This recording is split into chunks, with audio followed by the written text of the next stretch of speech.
আচ্ছা, জনগণনা নিয়ে কিন্তু নানান প্রশ্ন সামনে আসছে। প্রথম কথা, জনগণনার ফর্ম ফিল আপ যারা অনলাইনে আবেদন করতে পারেনি তাদের কি আর জনগণনা হবে না? তাদের প্রশ্ন কিন্তু এরকম প্রশ্ন কিন্তু সবারই মনে আছে, কি আমি তো অনলাইনে ফর্ম ফিল আপ করতে পারলাম না, তাহলে কি আমাদের কি আর জনগণনা হবে না?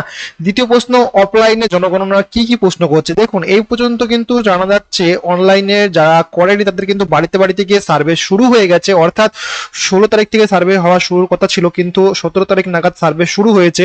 17 তারিখ থেকে কিন্তু আজকে 19 তারিখ হয়ে গেল, সার্ভে কিন্তু চলছে। দ্বিতীয় প্রশ্ন, কি কি উত্তর দিতে হবে? আসুন এই ভিডিওর মাধ্যমে আমরা কি কি প্রশ্নের উত্তর দিতে হবে সেটারও একটা সুন্দর লিস্ট বানিয়েছি, সেটাও দেখাবো। এবং ভুল উত্তর দিলে হতে পারে কিন্তু বিপদ, এমনটা অনেকে আশঙ্কা করছে। চলুন জানা যাক যে এই ভিডিওর মাধ্যমে ভুল উত্তর দিলে কি কোনো সমস্যা হবে কিনা। তো চলুন প্রথমে দেখে নেওয়া যাক অনলাইনে জনগণনা কি কি প্রশ্ন করছে আর কি কি উত্তর দিতে হবে। সব থেকে মেন যেটা প্রশ্ন সবারই মনে আছে যে বাড়িতে তো অফিসার আসবে, যদি ভুল উত্তর দিয়ে দিই বা কি কি প্রশ্ন করছে যদি আগের থেকে জানা থাকে তাহলে কিন্তু প্রশ্নের উত্তর দিতে সুবিধা হবে। বেশি না 8 থেকে 10টা প্রশ্ন করছে। দেখুন, প্রথম কথা, পরিবারের মোট সদস্য সংখ্যা কতজন? তারা আসবে এবং তারা প্রথমে তাদের কিছু করতে হবে না, আমি যেটুকু দেখলাম আপনাদের তারা সব নিজেরাই করে নেবে। কারণ আপনার বাড়ির যে ডিজাইন আছে বা আপনার বাড়িটা কোন জায়গায়, রাস্তার কোন সাইডে, উত্তর দিকে দক্ষিণ দিকে, তারা নিজেরাই ম্যাপিং করে নেবে। এবং কি তারপরে প্রশ্ন করবে আপনাকে পরিবারের সদস্য সংখ্যা কজন, মানে আপনি যে বাড়িটা ম্যাপিং করা হয়েছে সেই বাড়িতে কতজন সদস্য থাকছে সেটা প্রশ্ন করবে।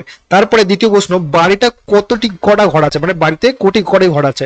আর তারা তো আসলে দেখতেই পারবে আপনার বাড়ি কি কাঁচা না পাকা, তো এখানে এই প্রশ্নটা করার কোনো প্রশ্ন ওঠে না। ঠিক আছে, তাহলে 3 নম্বর প্রশ্ন, বাড়িতে কয়টি গাড়ি আছে, আপনার বাড়িতে কয়টি গাড়ি আছে, সাইকেল আছে, সেটাও কিন্তু বলতে হবে আপনাকে।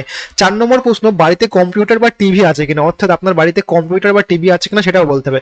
এবং এখানে 5 নম্বর একটা প্রশ্ন আমি অ্যাড করতে ভুলে গেছি, সেটা হচ্ছে আপনার বাড়িতে ফোন বা স্মার্টফোন নাকি আপনি হচ্ছে কিনা বুদাম ফোন ইউজ করেন, সেটাও কিন্তু আপনাকে উল্লেখ করতে হবে। পঞ্চম, বাড়িতে এসি আছে কিনা, অর্থাৎ আপনার বাড়িতে এসি কিংবা কুলার কিংবা ইনভার্টার এমন কিছু আছে কিনা সেগুলো কিন্তু ওদেরকে জানাতে হবে। 6 নম্বর প্রশ্ন, বাড়িতে কোনো দোকান বা দোকান ঘর আছে কিনা, অর্থাৎ আপনি কি ব্যবসা করে থাকেন কিনা সেটাও আপনাকে এখানে উল্লেখ করতে হবে। আপনি যদি কোনো ব্যবসা করেন, আপনার মুদিখানার দোকান কিংবা ফার্নিচারের দোকান, যে কোনো আপনার দোকান থাকতেই পারে, সেই দোকানটাও কিন্তু আপনাকে উল্লেখ করতে হবে ওখানে।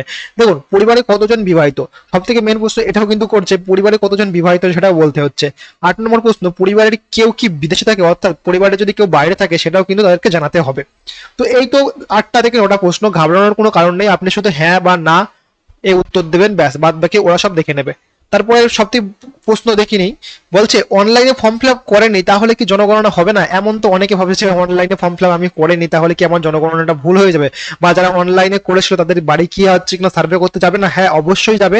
যারা ফর্ম ফিল আপ করেনি অনলাইনে তাদের বাড়িতেও সার্ভে করতে যাবে।